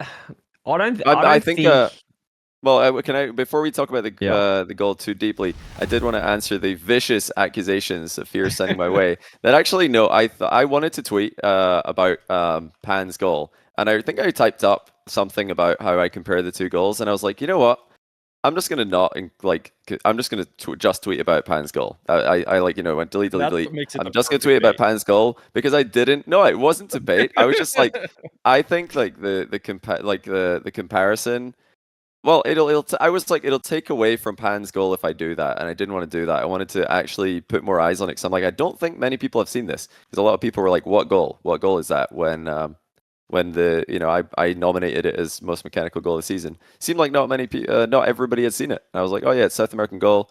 Let me put it out there. I'll tweet it out. I think it's a good goal. I think he deserves some credit for it. And I think if I put it like this goal versus NA versus Daniel, no one is going to actually care about Pan's goal anymore. They're just going to be like, nah, it sucks. I didn't do that. Like, Can I share one take here? No. Yes. like- Okay. I want to share why I think Daniel's goal is better, and there's one base reason here, and it's because he's actually playing around like the defense. Whereas most psychos and pan shot in general, but most psychos really, people are going for the one shot and they're just aiming at the net and they're kind of hoping the defense isn't there for the most part. Yeah, you can do it faster, you can try to do it a bit more precise, but when you're watching Daniel's goal, or when you watch Zen in the air, it's kind of the same as like Daniel on the ground there. They're playing around the defense in a way that it's just a little bit more impressive to me. Yeah, that's like fair. Like, I will agree, dribbling it's a around more there. unique goal. I think this is where a lot of people are getting More creative as well. Yeah, it's definitely a more creative goal. 100%, I'll agree. But like when it comes to pure mechanics, we're talking mechanical. I don't think it's more mechanical. Maybe I'm just desensitized because I've casted so much 1v1. I've casted like enough Diaz to see like perfect pre-flip air dribbles into air dribbles a lot. It doesn't happen a lot in 3v3 though, especially when you land backwards and then jump and turn midair. It's just not a situation that is likely to happen again because it's the perfect storm of, first of all, something going wrong. Daniel messed up a first touch, landed backwards, and then he recovered really well. But I think at the end of the day, it's a matter of opinion. I think greatest goal of all time is very, I think, subjective. And for me, I'm not as impressed by like a pre-flip into air dribble as I think your average Rocket League fan will be, especially if it's not someone who's watched a metric ton of 1v1s where that kind of thing happens a lot. Like pre-flip into air dribble is very common in ones compared to threes. But yes, it's a really good goal. I think it's a very good goal. But I don't agree with people getting offended. Like the whole like idea that this is an offensive statement to say that Pan's goal is better. Come on, like what are we doing here? How are you offended by that? It's just too just a matter of opinion at the end of the day. It's too easy. That's what you're about to say. It's just too easy to get him, isn't it? Feer's like a good example because I think getting annoyed by it. I was like, I mean, this is definitely gonna annoy people, but I'm not actually trying. People think I'm baiting or farming. I'm like, no, I'm actually just like I want to put my own opinion out there, and it's true. Like I do think this is a more mechanical goal. I think if you gave Diaz like for example a training pack with both shots, he'd probably hit Daniel's one first. Like you have to go back and forth because I think there's some players who'd maybe hit the pan shot first, but yeah. I think the very most mechanical players are probably hitting Daniel's shot earlier if they just go back and forth. Because I think the difference though is it's kind of like Rizzo said. The reason like why Dan has done those things is because he's like beating 3 players. So it's kind of like it's very unique. I think your take on mechanical, Johnny, is because a psycho like to get that touch. It's kind of like it's probably like a 1. Well, to get literally, I'm talking about into precise. the net, no bounce. Like it's like I'm not just talking about canning. I'm not going to 1 say in 20 if you're doing a pack, mate. Like because it's like so hard to. It's nearly impossible. You can't really get consistent at it. Like you're consistent sort of hitting it, but with that sort of speed. But the thing as well is like, he could have hit it. He could have not hit it. Like, I feel like I see pros like going for psychos a lot. Like you know what I mean. You kind of like everyone's like that though. Like can we just put it in a box and saying that's what it is? It's a different level though. It's a different level when he does it like that than just somebody bouncing it in with like a slower shot. I don't think it's the same. I don't think you can put. I mean, are we going to put every pre-flip air dribble into the same box and say that's what it is? It's a pre-flip air dribble. That's not that simple. It's like it's its own shot. It's unique. Well, that's just because like so your unique, favorite, just because your favorite, like a lot of people are saying like, oh my, like so and so content creators hit this. Well, we're not comparing content creators and their ability to hit a shot eventually. Like that's not the point here. We're talking about comparing pro players and pro player mechanics. And I think that yes, like pre-flip air dribbles are super impressive, but in my opinion, a little bit recency bias, a little bit NA bias, and a little bit of like, this is something I've never seen before, is causing people to misjudge this, in my opinion. And it is a matter of opinion at the end of the day. All right, let me pull this up. Let production grab this. Production you is can like rebuttal while we pull it up right now. Also, wait, I just want to say one thing. After you mention it, I will say that I do think pros would be able to recreate Daniel's goal more. But I still think it's more impressive because of the defense situation. Yeah, I want to say I'm crazy. Fair comment. The defense is definitely an interesting one. They underestimated. The defense in this one are like, wow, what is this? I watched Daniel's clip for the first time, and you guys can call me crazy, but I said when they were like most mechanical, I said I think I can do that. Which kind of for me downgraded the goal, but I think just the way like it's like cutting apart 3 players is like the cooler thing about it. It's really cool. Than it's actually like the pure mechanics of like an air dribble into a reset. But is that mechanics or is it just intelligence? Like it is a bit of both, but I think that like Daniel's goal is a much smarter goal than Pan's goal, much smarter. But I don't think that makes it more mechanical. Just because it's smarter. Like he picked his shot selection there, perfect. He picked the perfect shot for this position. It's probably the only way that he could have done this with the position and the boost that he had. But that's not mechanics. It's like it's not pure mechanics. It's also strategy. It's decision making. It's shot selection. Whereas Pan, he's just like, okay, let me just launch this pretty heavily. Yeah, you can. So he's just like, okay, I'm just going to go completely all in here, absolutely drill it into my crossbar, not high above the bar either. He doesn't like slams it. So I don't know, like I think chat's reaction to me saying that is kind of proving. I believe it proves my point. I think genuinely, you put any of the players that are as mechanical as Daniel in a training pack with those 2 shots, exact same setup. I think they're hitting Daniel's shot more. I really do, and I don't. I'm not saying that. I'm still watching it again. I think I can do it, but I'm not on that side. I want to let Feer speak. But Yeah, I also just want to say there's a bunch of people in chat saying that psychos are lucky. They are not lucky. You're just bad. Okay, go on. Come on, bro. Yeah, I'm not trying to say psychos are just lucky, but I think for me, when you bring up the training packs, part of it, I think of psychos as things that people are training, like we talked about, and not to the degree at which he hit it. He hit like just about the perfect psycho. But I think what is a big part of Daniel's goal is which is like Zen is also really good at this too, is like car control and creativity and on the spot like improvisation that I think encapsulates mechanical. I think what we're doing for the most part, though, is just kind of arguing what the definition of a word is. There's semantics. At the end of the day, at the end of the day, we both agree it's a great goal. Like you guys mentioned Pan and Toxic's. I made a video about Daniel's goal, but before I showed Pan and I showed Toxic's goal. Like they're both very good too, and I group them in the same way. But I just think that it's more like Daniel's goal is more like poetry. You know, I'm a poet. It's a little bit more like that. It's just like there's a scale in that sense. Of like, we call brain dead mechanical play. If there's a scale between brain and mechanics, Pan's goal is definitely just me hit ball, me see what happened. Like it's pure mech. Whereas Daniel's like definitely towards more the brain side. So I think you know what I mean. Can I call it the most creative goal of the season? Can I call Daniel's goal the most creative goal of the season? Is that a better word? Because we agree on that, or is there a more creative goal somewhere? Because I think it's probably the most creative goal. But I don't know why are people obsessed with most mechanical. For some reason, everybody's obsessed with like their player being the most mechanical. We're talking a lot about mechanical goals, but let's switch and show the chat. Here we go. Production team's on it, baby. Let's see if we found our frames as well. Any minute now. Here it is. Oh no! And Daniel flipping the play on its head, dribbling above first killer, Chronic in the net, so was Jack above! Just imagine there was a really cool goal there. Oh, the replay's good though. The replay's good. Oh, the replay works. Nice. Oh yeah. Oh yeah. Cool.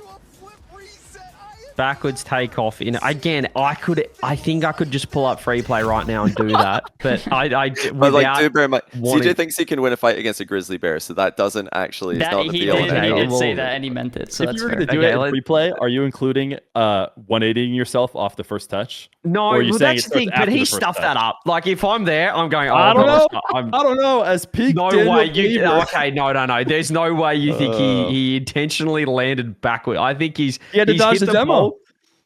Well, no, that's after he landed backwards and then he jumped to take. I think he just jumped and took off again. I think he stuffed it. It's one of those times where you hit the ball and your car is like the ball's heavier than your car and you just get like knocked backwards. He's like, shit. I think he just jumped and he wasn't holding air rolls, so his car like just got knocked over. I think that's true, but I do want to live in a world in which it could potentially be possible because it was necessary to dodge the demo. Jack demos him if he doesn't do this 180. So.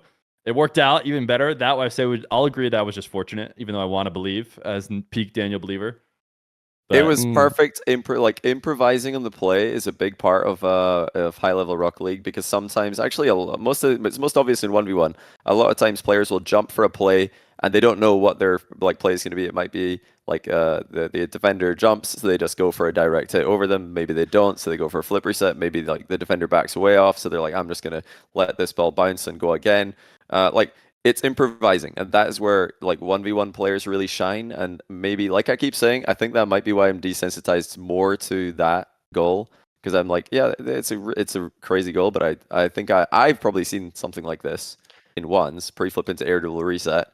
Not like when you mess up the first touch. That's super unique, because I mean, who does that I don't think Daniel's going to do that again.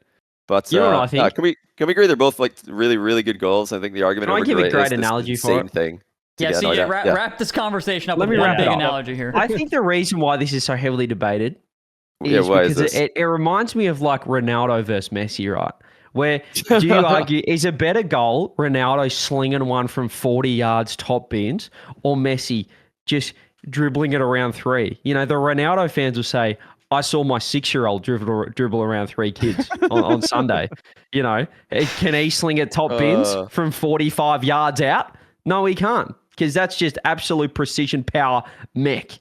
Whereas the Messi fans are saying, hang on, that's not creative. He just smacked it as hard as he could. Well done. He hit it top pins. And I think we're having the exact same debate right now. What is better? I've seen people dribble around people to try and hit a top pins. The Messi fans saying, where's the art in that? Where's the poetry? Well done. He just smacked the ball. I think can I get a W in chat? It's the exact same analogy. It's like, what's more mechanical? It's like, well, what are we doing now? You know what I mean? We're kind of just getting into they're two completely different things and two completely different parts of Rocket League, I guess, is what we witnessed.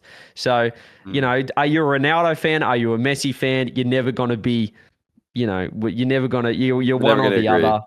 You're gonna appreciate one more than the other. I think I just cooked then. It's such a beautiful way to explain it, and I feel like CJ is just creating peace among the Rocket League scene. You know who else has? Though? You know who else has created peace among the Rocket League scene? Oh no, I don't know if this is going a good way. They've had a little bit of a revival here. I've seen that Jynxzi has been streaming in the past week. Okay. Jynxzi's back. Yes. And I feel like he has saved the Rocket League scene. Has anybody seen a Jynxzi stream recently? I mean, come on. What? So is he just streaming ranked? He just comes back and picks up where he left off, ranked 2v2. Is that what he's been up to? Yeah, basically. He's like, I'm not that bad. I'm better than Fruity. That's basically all I've heard him say so far. That's amazing. People keep saying his rent is due. But okay, we wanted to talk about Jynxzi specifically because we were talking about like the Rocket League scene in general and how much different streamers kind of help the scene. Like Jynxzi basically runs Rainbow Six right now. If you don't know who Jynxzi is, you're probably living under a rock. I don't know. He's a huge streamer and he also just plays. He happens to play Rainbow Six. He's actually bigger as a streamer if he doesn't play Rainbow Six. I saw him doing a couple like IRL streams and he's like tripling his viewership. It's insane. Wow. But Rocket League, besides some of the French guys, Rocket League doesn't have like the mainstay Rocket League streamer. The French guys, they come and go. They stream it every now and then. Maybe they play, they do some viewing parties. But there's not like a main Rocket League person that's here that just constantly streams. And it's just like has that big personality, that huge audience that just like sticks around. That's true. Well, are we trying to figure out why that is? Is that the question here? What the reason is that there's not a person?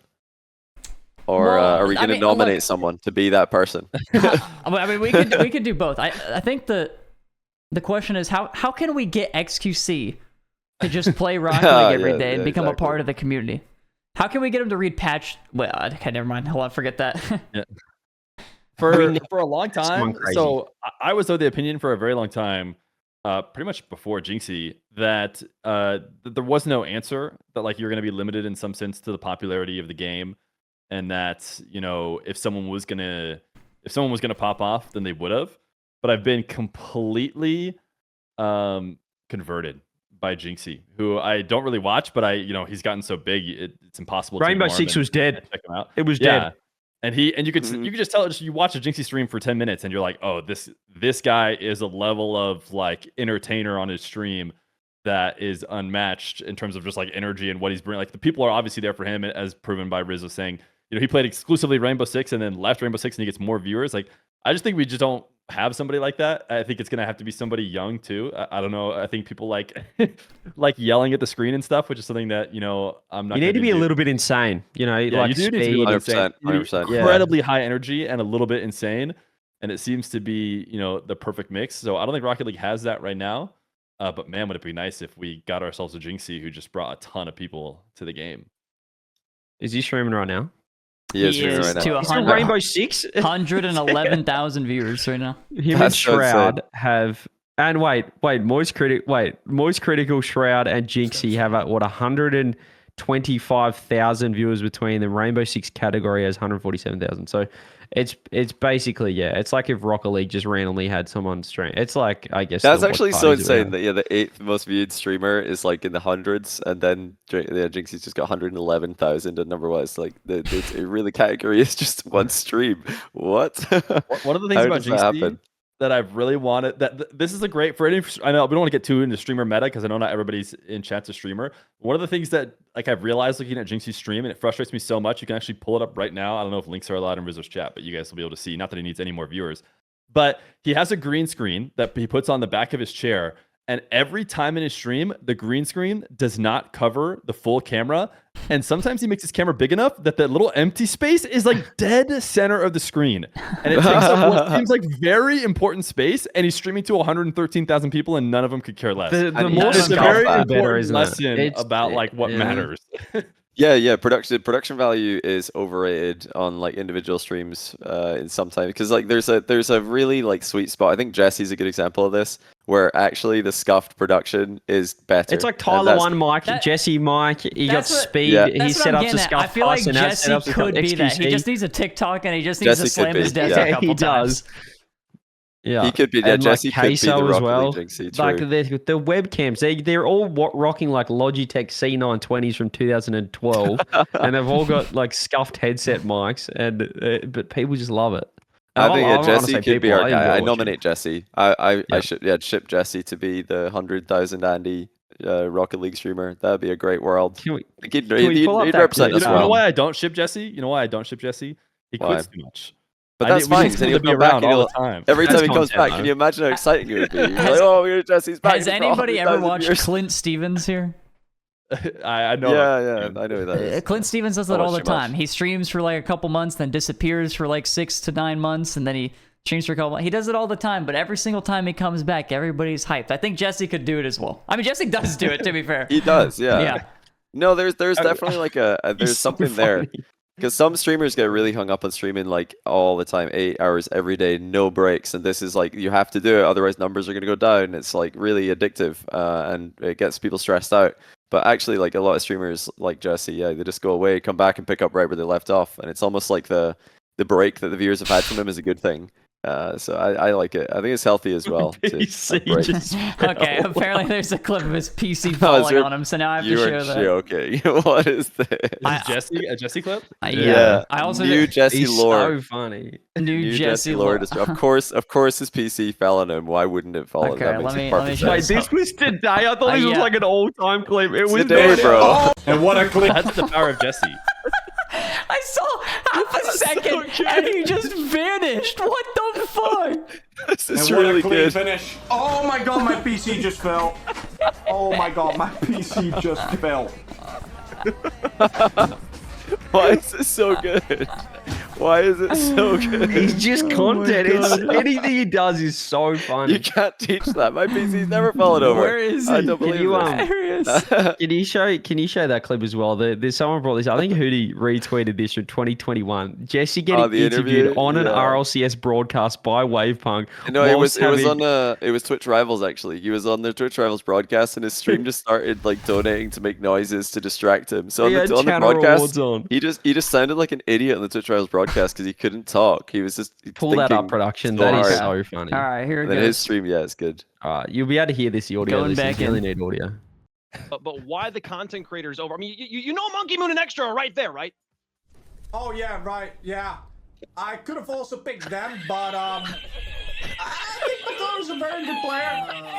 Eddie, Um, Eddie, Eddie, Eddie's going into That's okay. I think it's gonna be a good pick. There is not a bad pro player on the pool there, so I'm excited to see who ends up on your team. A little bit loosely here, but why the content He creators just over? can't audio Wavepunk at all. He just can't audio him at all. Oh, he's so funny. Eddie, It is so funny, bro. Eddie. How did his PC just fall on him today? No, this happens all the time. I remember one time I was watching a Jesse like he was either streaming a qualifier or a tournament. I forget which it was, and he didn't know the entire stream, like 45 minutes in, that he had what is it when chat can donate and play a song? I can't remember the name for it. Like BTS or like Song oh, no, Request? media play, media share. Media share. Yeah, he had media share on, and he didn't even know. And he's just in the middle of his stream, and then just some. He wasn't listening to music. He's focusing on the gameplay, really locked in. And then somebody just media shared like.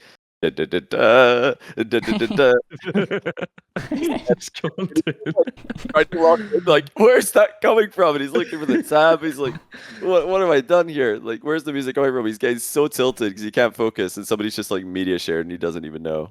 Like obviously from that moment on, the rest of the stream was just media share, and Jesse's just confused. He's trying to focus. We could absolutely dive down which would be incredible, just an all-time Jesse clip. But I think that could be a show in itself. But so I think Jesse, can we agree? Jesse's the answer. Jesse is our Jynxzi. Yes. We just need him to stream a little bit more commonly. Do we? Patreon questions. Is time to finish up with that? Questions for Feer? Yeah, like if anyone's got a question for Feer, especially. Can we do something real quick with Feer now because he's here, and I think he's got some global Rocket League. He's a knowledger like we are. We're knowledge and just because.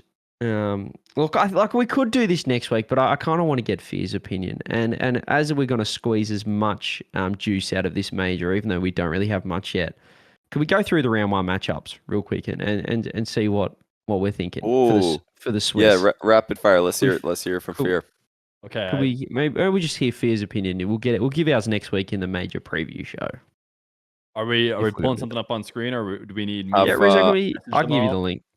Yeah, production's working on it. There you go, production. Production needs some PTO. How specific do we want to get? Do we just want rapid fire, like who's going to win? You can give us a score. Can you?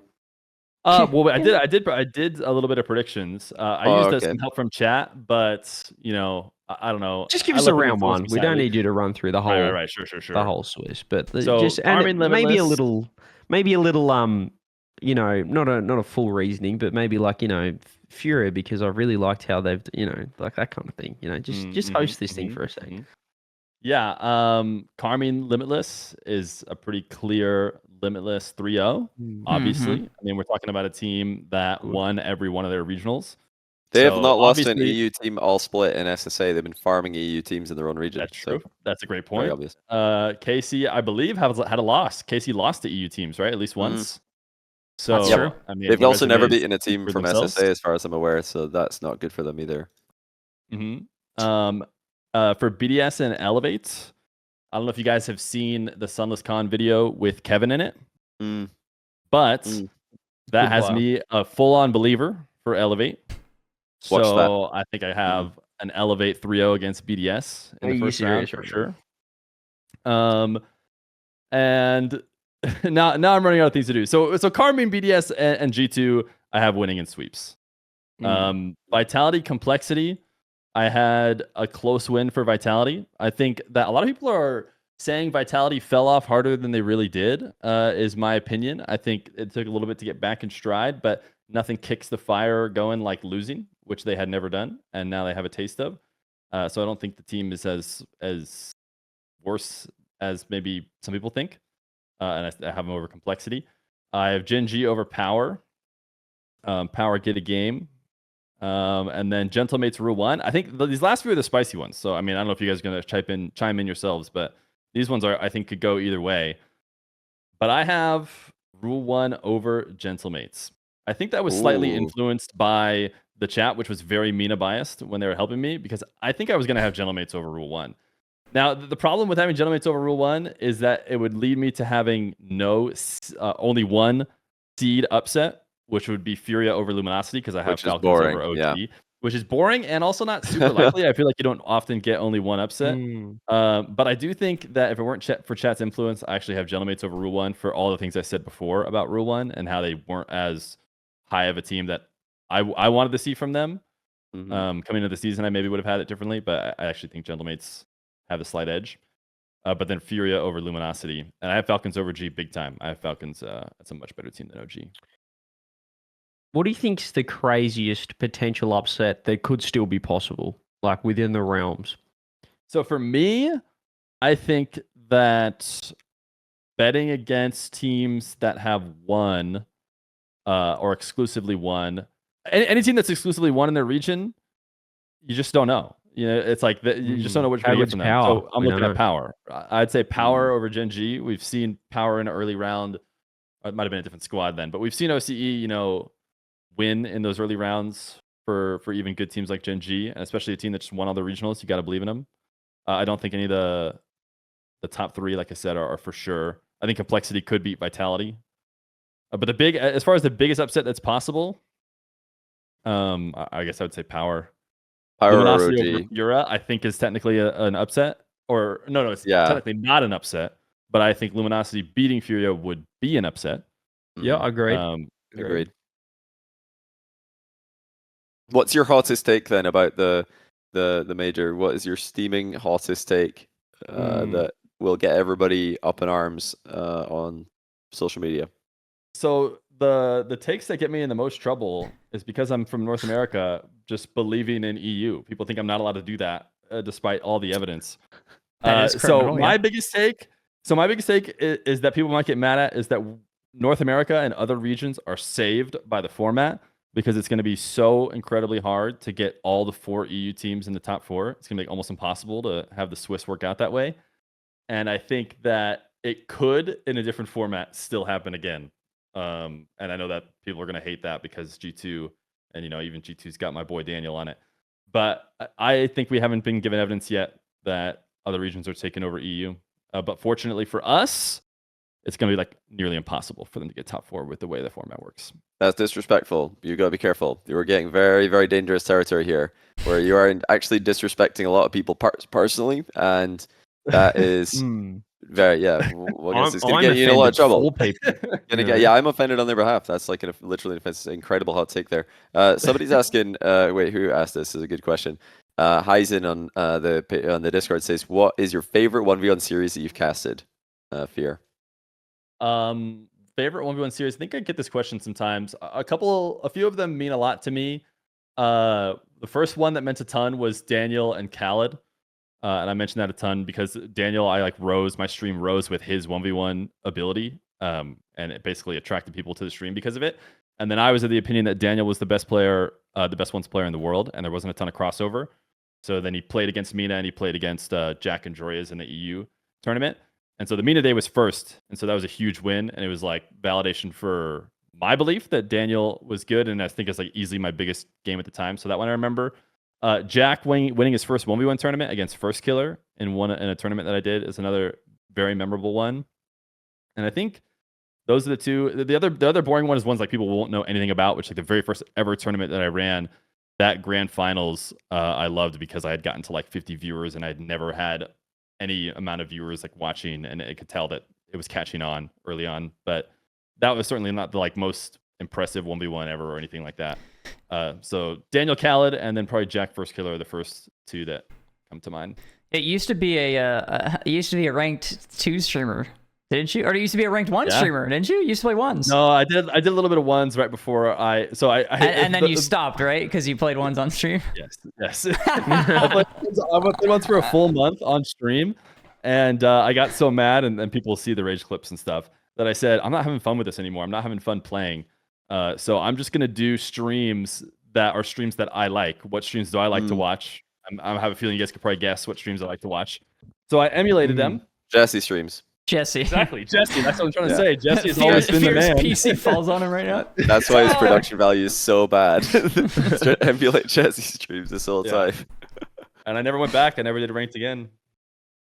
So obviously we have some 1v1 experience though playing ranked, and this leads into my next question, which relates to a couple of people in this podcast from a valued and one of our favorite patrons as well, from Moist Elk Flaps, asks prediction for a 1v1 best of 5.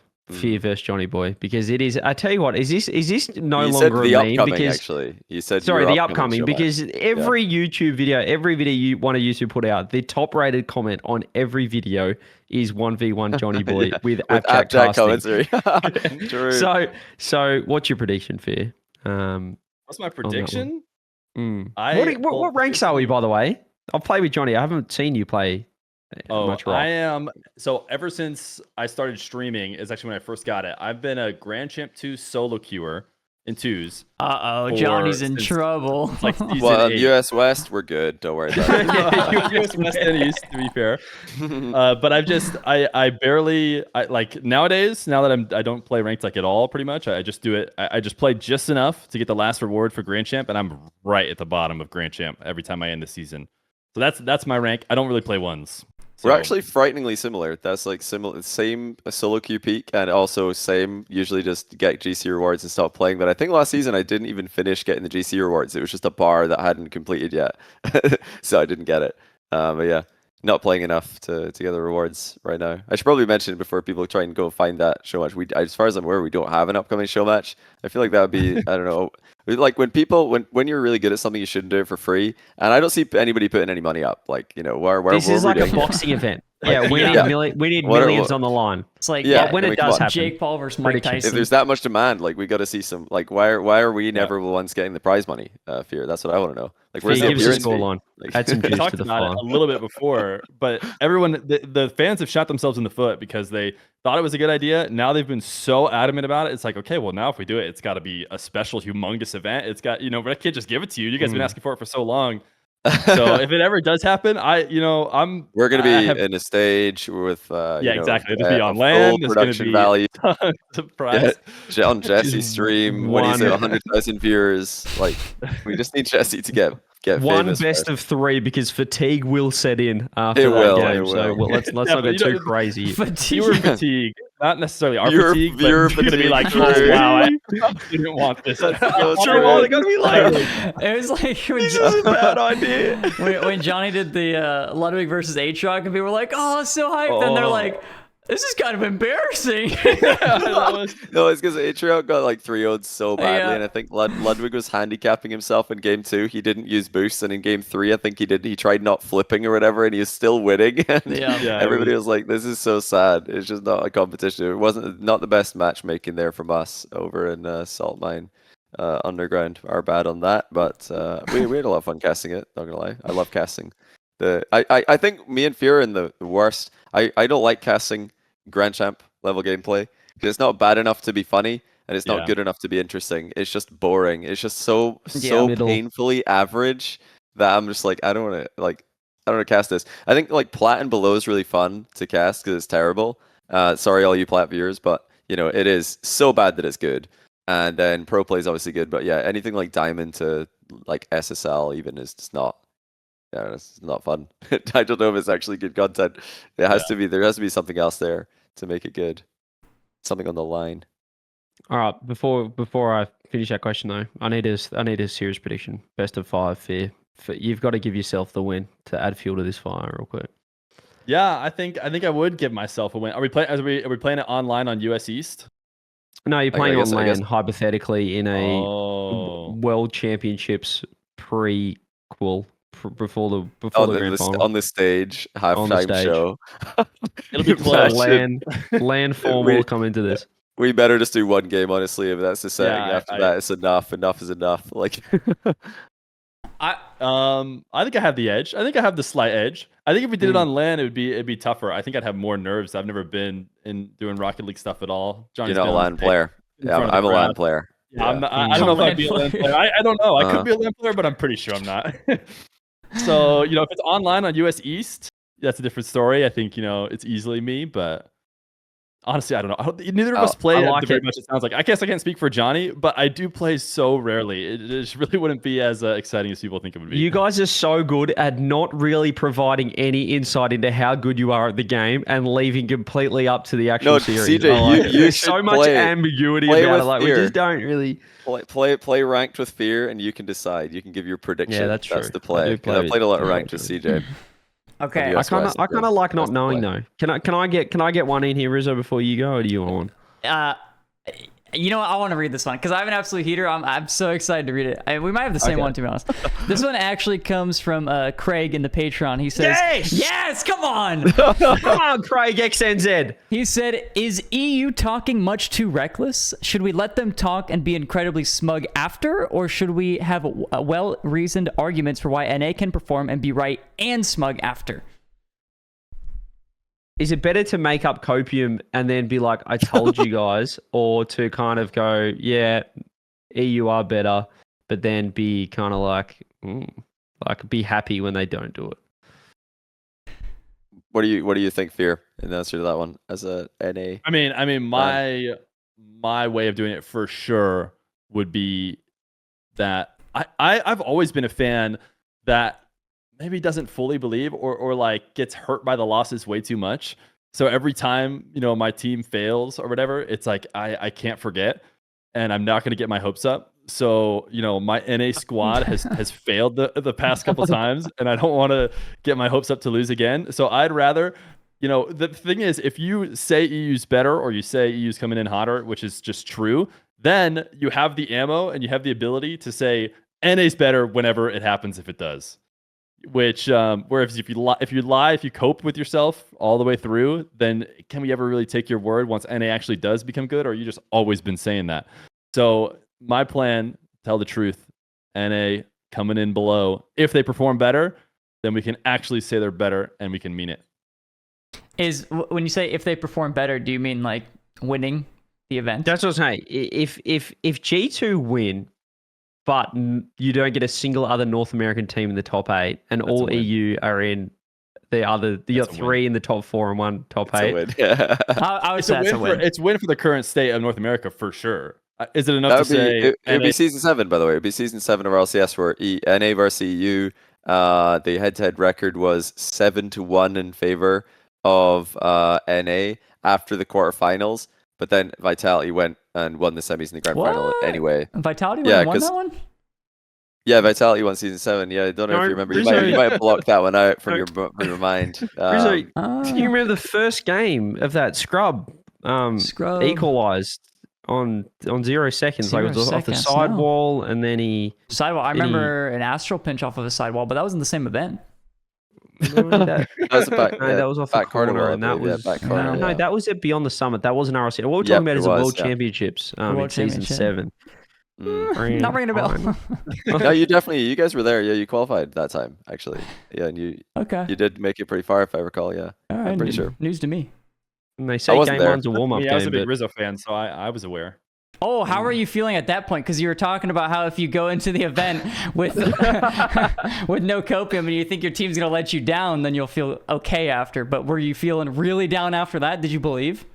So what's tough for me, I can't remember what I was doing during this event, is I missed the major, like watching it live, and I was going to go back and watch it, and I got something spoiled by, honestly, to the point of people who comment on my YouTube videos all the time about the length of something getting spoiled.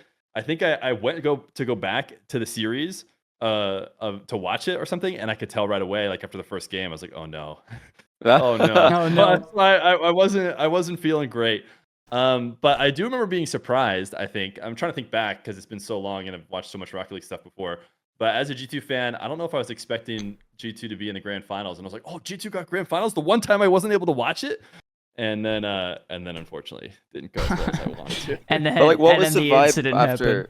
What was the vibe from NA after that? Because I remember for me, season 7, I was like, this is the weakest EU's ever looked. Vitality winning was like actually, I think surprising because that was probably the worst lineup EU ever sent to a Worlds. And then from season 7 to 8, NA and EU were actually really close. Like at all the international lands, it was very back and forth. There would be like Cloud9 would win one, and then like Dignitas would win one, and then it would go back to like NA, and I think what was it called? Peeps won a LAN. It was very, very 50-50. Peeps won a first LAN? NRG won season 8. Peeps? Yeah, I think Peeps won a LAN, Rizzo, in Montreal. Was that if I remember correctly. Was that another Canada LAN? Canada. Do you remember that one as well? Canada. I'm pretty sure I was there with Jarzo's mum actually watching that as well. Was that another? Did Breddle stand on top of the table? On top of the table. Wasn't there? I swear Chicago was playing for some team. I don't remember what team it was back then, and he talked trash, and then they lost, and he never talked trash again. I'm pretty sure that happened as well. It's so odd. I just don't exactly recall what you guys are talking about. That's so weird. Yeah, look, we might have to circle back to that next week. Rizzo's got some memory loss things happening, it does happen a lot with him. But can I flip the question on this? Because I really like this idea of if an NA team wins but no one else does well, or vice versa. If G2 make the grand final, but get stomped, we're talking Worlds 20, we're talking BDS G2, grand final. They get 4-0'd by K Corp, but they get top 2. Do you think the sentiment would be better than if they lost in the semi-finals against BDS, like Game 7 overtime? so they lost. They didn't make it. But then there's kind of like the NA copium, like, oh, that should have been. You know how like FaZe lost to NRG in, what was it, Sweden? Whereas NRG BDS, and they're like, but if FaZe were there, FaZe would have beaten BDS. Yeah, do you think that the NA copium will be higher, but they didn't get top 2, or the fact they got top 2 would be like, oh, but they're still second and they'll get it next time? I think top 2 would be better. I think the reason why, in your hypothetical, with them losing to BDS, the fact that KC, was so perfect means that there's nothing to gain, because the copium could be, if you swapped it and they lost to KC in game 7 in the semis, and then BDS won the whole thing, then that copium you're trying to get there is definitely there. It's like they were one overtime goal away from the best team, and then they would have beat BDS. But you need KC to win. Surely you need KC to win the final easily. Then it's like, well, there was the real final is semis, is what people will say. Because what if it's like a 4-2 final? Because then I think there's still that room for like, but if G2, they could have been the difference. You know what the answer is? The answer is there will be an equal amount of copium either way, because I don't really think the outcome of any LAN or any of our CU discussion really matters. I think the people who are going to cope no matter what happens, and they're going to find copium in some way. So yeah, I think the copium will be similar in both these scenarios, because some people are going to cope regardless of what happens. I can't wait because everyone's like, just wait and see.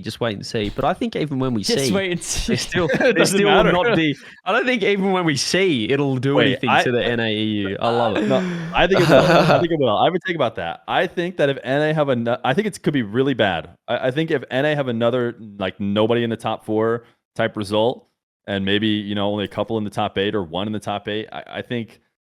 So people are able, maybe people's ability to lie to themselves is even better than I think it is. But I think we're getting to a point where we can't lie to ourselves forever if we don't see an NA team in the top 4 ever. So I think it's huge for NA. I think NA have to get some sort of hope back, and that could be in the result of any team making it far. But if no NA makes it top 4 again, and it doesn't look close, I don't know. It depends how though. It depends how. If they just get smashed, then yeah, that's really bad. But if it's close, if it's eliminated game 7 and quarterfinal, I think that's not bad.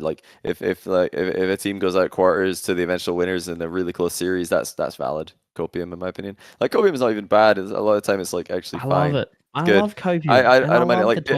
A lot of people are just saying, why are we bothering talking about it? Let's just wait. Okay, so what should we do? Just actually have no conversation at all about what we think about it. That's super I hate interesting. That so much. We have a Rocket League podcast, and people are like, why are we talking about this? What, Rocket League? Why are we still talking about this? Yeah, let's actually just not talk about it and wait and see what happens, and then we'll be like, did you see what happened? Right, yeah, that's really interesting, isn't it? That's what we always do with sports and anything like that. No, it's really interesting to get to predict and to talk about what could happen. Gets you more invested, and I think having people in the community who do have strong opinions on what they think will happen, it creates interest, because I can promise you, people like T-Bates have created interest around people. A lot of people want him to be wrong, and they'll watch just to see if he's wrong, which is good. Good job by him. He's created interest where maybe in the past they would have been like, I don't really care about that much. But yeah, me as well. I think people want me to be wrong for sure. I just don't want to give myself. I don't want to give myself. I don't want to give myself credit and be like, oh yeah, see, look what I've done. I want to, give T-Bates his content. His flowers. No. What I meant is you're the person you're talking about who wants to see T-Bates be wrong. I see. That was yeah. the joke I was trying to make. I'm pretty invested, but already, but 100%, it increases my interest, because I know if T-Bates has a lot on the line personally about a match, it is just really interesting to see how it goes.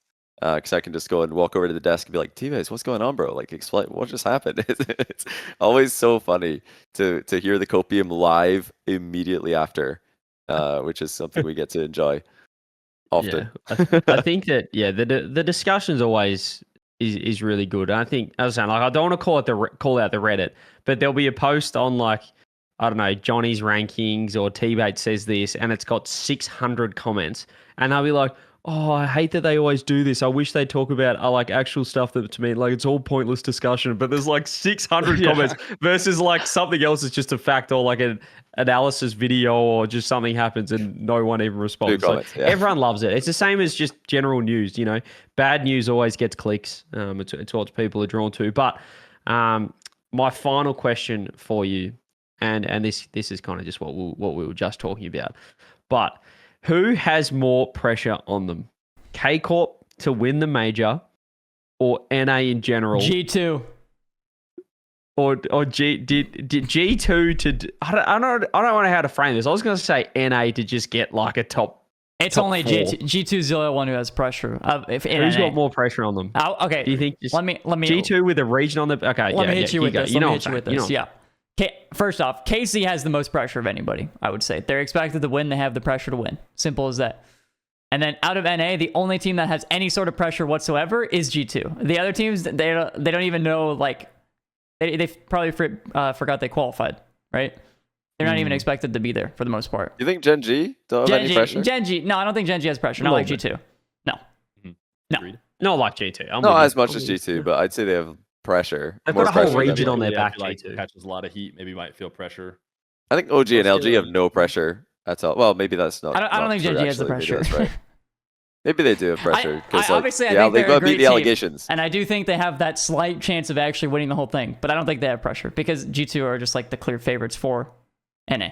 So like actually take all eyes are on G2. People are only talking about G2 being Even after Regional 3, though? Because yeah, I think so because G2 G2 has the names. I know the other guys are very popular, Jack and It's the and all super them. team. Yeah, Yeah, exactly. It's a super team. It's the all-star team is G2.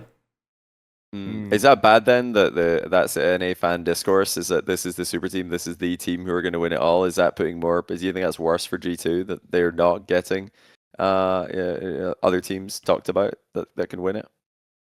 Is it bad that G2 has the pressure? Like, would it be better if there was like Jynxzi as well being talked about as potential winners, so it can Yeah, ease the I It'd be get burden? it. better Yeah, for yeah. G2 for sure. It'd be better for Yeah. G2 Yeah. if Jynxzi had some of that.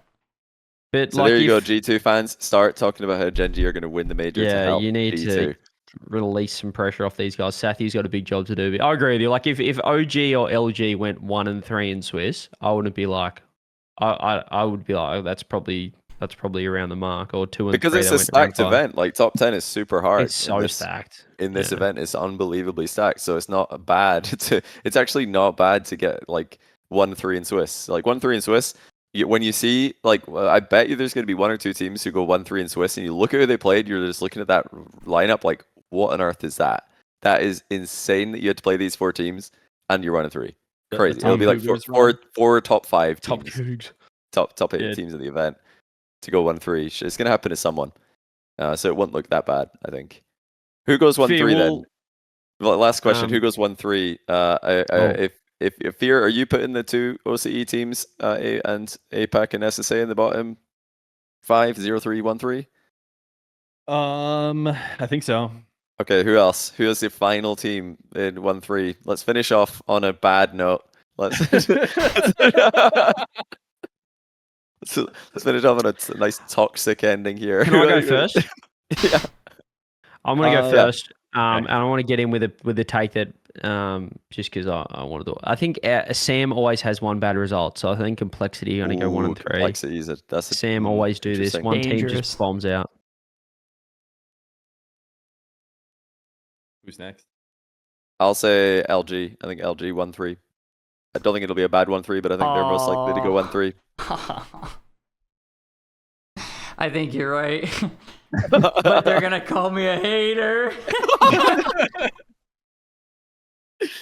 Oh, it's Sam number 1 that always goes bad. Well, I can't for say Furia. Furia. No way, that'd bro. be Surely not. insane if Furia go 1 and 3. No, that'll be fine. So I did predictions. Like I said, I did predictions a while ago. So I actually worked out who everyone was playing. My 1 and 3 team was Luminosity to meet the other 4. Luminosity. Well, 1-3. it kind of Who did- seems wait, to wait. me as a Luminosity fan like it's a bit of a hate club going on around here with the Wait, other wait, 3 of wait, you wait. guys. Who did I they don't know, lose to? Who did Luminosity they lose fans of the to? YouTube. Well, they lost. So they lost to Furia. Uh-huh. Then they beat Pioneers. Okay. This is and then they lost to Jynxzi, Mm-hmm. and then they lost Fair. to OG. So that one I think Okay. was a bit of a coin toss, but I had Bit of a Luminosity flipper. losing it. So that's But that sounds pretty reasonable though. It's like you look at that, you're not like, oh wow, what a shocking result for Luminosity. You're just like, that's tough run, tough run. Could Fear, happen, though. you'll be there though. You'll be. Yep. I'll be at LAN. Is that what you're saying? Yeah, you'll be there. Yeah, I think Chalk has Patreon is flying all the guests out, right? Oh, have you guys heard about the Patreon? Asterix not confirmed whether we will do that. Asterix still subscribe. Thank you. I won't That's a great be plan. there. Oh, damn! I thought maybe Rule wanted. No, I mean I don't do Rule 1 stream, so M80 if Stolen I you. did M80 They didn't stream, make but- it. It's tough. They're not there. That's the problem. If Yeah. you realize, No, I know that. you Yeah. picked the wrong team. You picked the wrong one. That's That's unfortunate. kind of an awkward way to end the podcast, but here we go, I guess. Thank you, But it's everybody, been great. for... It's been great to have you. Thank you, Thanks for thank you, joining. everybody, for listening. We appreciate you guys, as always. If you guys missed any part of Shotcast, be sure to check it out on YouTube, Apple Podcast, and Spotify. Also, check out the Patreon, patreon.com/Shotcast. Thank you to Feer for joining us, and we will see you all next time. Bye-bye. See ya.